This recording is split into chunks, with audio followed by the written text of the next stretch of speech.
In the year 869 CE, the Abbasid Caliphate presented a severe geopolitical contrast. While the capital in Samarra was highly centralized and possessed massive military power, the vast, waterlogged marshlands of southern Iraq suffered from systemic vulnerability.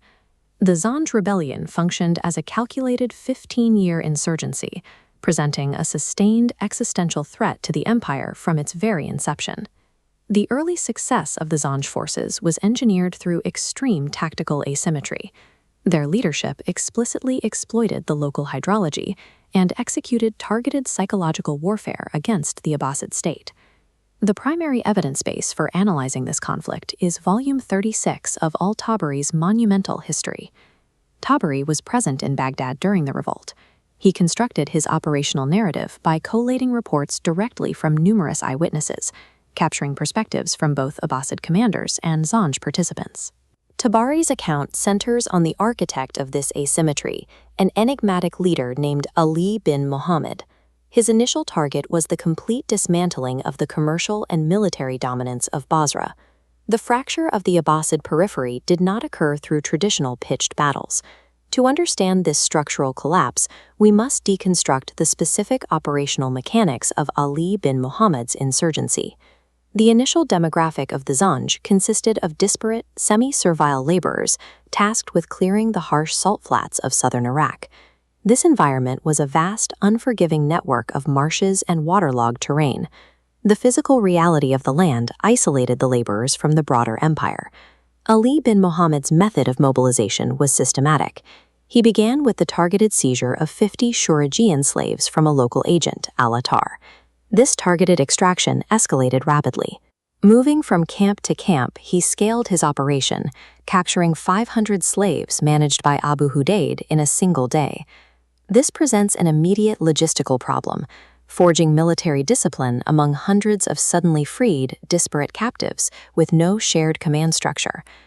Tabari's text shows Ali solved this by creating a unifying ideological symbol, a custom-commissioned banner. Written in red and green characters, it displayed verse 111 from the Quran. God has purchased the souls of believers and their property. As the footnote accompanying Tabari's text notes, this verse carries strong ideological signaling. It is deeply associated with early Kharijite rebels, who referred to themselves as al-Sharat, meaning vendors who sold their souls for the cause of God. Ali cemented this new militant identity by swearing solemn oaths to his recruits, guaranteeing them kind treatment and explicitly promising them the possession of property. Through targeted extraction and explicit ideological signaling, Ali bin Muhammad consolidated this fractured labor force into a unified army designed for holy war. The Abbasid state responded to this mobilization with a fundamental tactical flaw: a strict reliance on conventional, cavalry-dependent military detachments. This conventional tactic collided with the actual topography of the battlefield, which was choked with dense palm forests and thick undergrowth. We see the mechanics of this geographical friction in Tabari's record of the engagement against the Abbasid commander Julan. The Zanj utilized the dense undergrowth to physically block Julan's mounted troops, rendering the Abbasid cavalry entirely useless in combat. This topographical exploitation forced the Abbasids into a paralyzed trench standoff, which ended only when a terrified Julan retreated to Basra.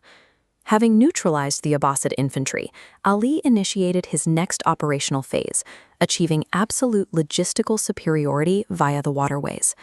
The region relied on a complex network of canals connecting the Tigris estuary directly to major cities, functioning as the primary economic arteries of the south. At a location called Nahar Bayan, the Zanj bypassed direct combat to seize 1,900 transport boats, or caravan. This single theft instantly granted the insurgents naval dominance over the regional economy. By neutralizing cavalry in the undergrowth and monopolizing river transport, the Zanj achieved complete asymmetric dominance over the theater of war. Physical and logistical control was only half of Ali's strategy.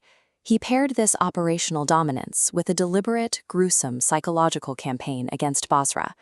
Basra launched a counter-expedition led by Hamad al-Saji, navigating barges down the Habib Canal. This Basran force's composition proved fatal. It was an overconfident hybrid of professional archers on barges, surrounded by unarmed civilian spectators crowding the banks. Ali ibn Muhammad recognized the vulnerability. He positioned hidden ambuscades along both banks of the adjoining Al-Shaitan Canal and ordered his troops to maintain absolute silence. His orders were precise: wait until the massive throng was parallel, then erupt from the banks to force close-quarters combat. The ambush was highly organized. Tabari notes Zanj women were ordered to gather bricks to keep fighters continuously supplied. The ensuing slaughter decimated the Basran force. Ali engineered the aftermath specifically for maximum psychological impact. Tabari's text details how the severed heads of the defeated forces drifted down the canal directly into the city, stopping at the local docks for residents to recover. This engineered massacre and macabre display paralyzed Basra with fear, completely neutralizing any further civilian resistance against the insurgency. By June of 870, the Zanj possessed total naval control, ideological unity, and psychological dominance over the Abbasid garrisons. With this asymmetry firmly established, Ali directed his forces toward the wealthy port city of Al-Ubala. He executed a final tactical maneuver, redirecting forces originally meant for Abadan to launch a surprise nocturnal amphibious assault on the city. The Zanj weaponized the environment during the attack. A violent wind caught their sparks, spreading a conflagration rapidly through Al-Ubala's teakwood architecture. The traditional, densely packed buildings of the region made it highly vulnerable to this exact type of incendiary warfare. The city was completely incinerated, resulting in mass casualties. Tabari's historical record provides the exact mechanics of this collapse. Geography and terror, meticulously applied, broke the military capabilities of the Abbasid state. The ashes of Al-Ubala marked the mutation of a local labor dispute into a 15-year war that strained the Abbasid treasury and exposed the fragility of its peripheral control.